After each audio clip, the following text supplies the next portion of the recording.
My dad's secret life. My dad always seemed like an ordinary man. Quiet, disciplined, the type who stuck to routines. He was home for dinner every night. He took me to school. He barely ever raised his voice. To me, he was dependable, but distant. He passed away unexpectedly last year. It was a heart attack, sudden and brutal. We were devastated. My mom went numb, my sister kept trying to hold everything together, and I just floated through the days like a ghost. A few months later, while helping my mom clean out his old office, we stumbled across something that changed everything. In the back of his desk drawer, hidden under files and manuals, was a small locked box. When we found the key, my mom assumed it was just old savings, maybe sentimental things. What we found instead shook me to my core.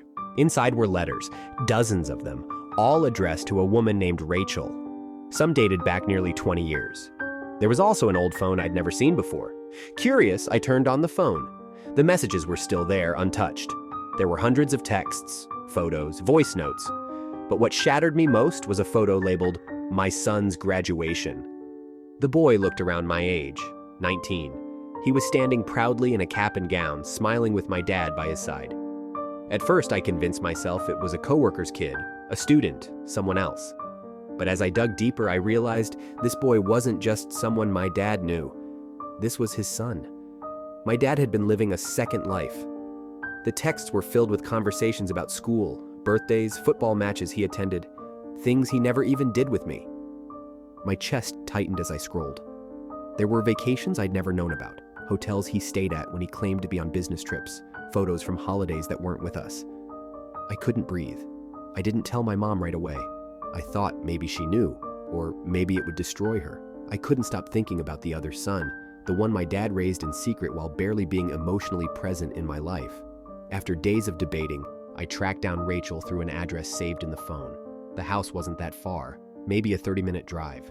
I sat in my car across the street, watching, and then I saw him, the boy from the photos. He walked out of the house with a backpack, got on his bike, and left. He looked so much like my dad. It was terrifying. Part of me wanted to leave. Part of me wanted to scream at them. Part of me wanted to know why I wasn't enough. Eventually, I worked up the courage to knock on the door. Rachel answered. She froze when she saw me. I guess I looked just like my dad, too. "I know who you are," she said quietly. She invited me in. Inside the house, everything felt normal. Family photos, a cozy couch, a pair of football cleats by the door. Rachel sat me down and told me the story. She had met my dad almost 20 years ago. He told her he was separated, that his marriage was over, that he was just staying for the sake of his kids. She believed him. He promised he'd eventually leave, that they'd be a family. But years went by and it never happened. She said he was present in their lives, just not every day. He'd show up with gifts, attend school events, call almost every night. He loved his other son deeply. She said, "He was never a stranger in our lives. He was just a part-time dad." Hearing that crushed me.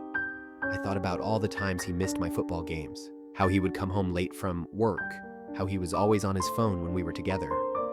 I realized I'd been competing with a secret family I didn't know existed. And then I met him. His other son. His name is Daniel. Daniel didn't know about me either. When Rachel introduced us, he just stared at me in disbelief. We looked like brothers because we were. We talked for hours. He told me about camping trips, holidays, long phone calls, memories I never got to have. He asked me, "What was he like with you?" I said, "He was there, but he wasn't really there." Daniel got quiet. With me, he was always present. And that's when I realized my dad had been a good father to him. Maybe even a better father than he had been to me. And I didn't know how to feel about that. Later, when I told my mom, she cried, but she wasn't surprised. She said she'd had suspicions for years, but chose to look the other way. She said, "I wanted you and your sister to have a father, even if it wasn't perfect." I've spent months trying to untangle my feelings. My dad was loving and absent, caring and selfish. He lied to all of us, but he also tried to be there in his own broken way. Now, Daniel and I talk regularly. We've built something out of the wreckage. Neither of us chose this, but somehow we found each other. Family can be complicated, messy, and painful, but sometimes you can still find connection in the ruins.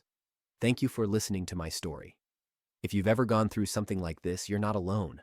Please like, comment, and subscribe if you want to hear more true stories like this.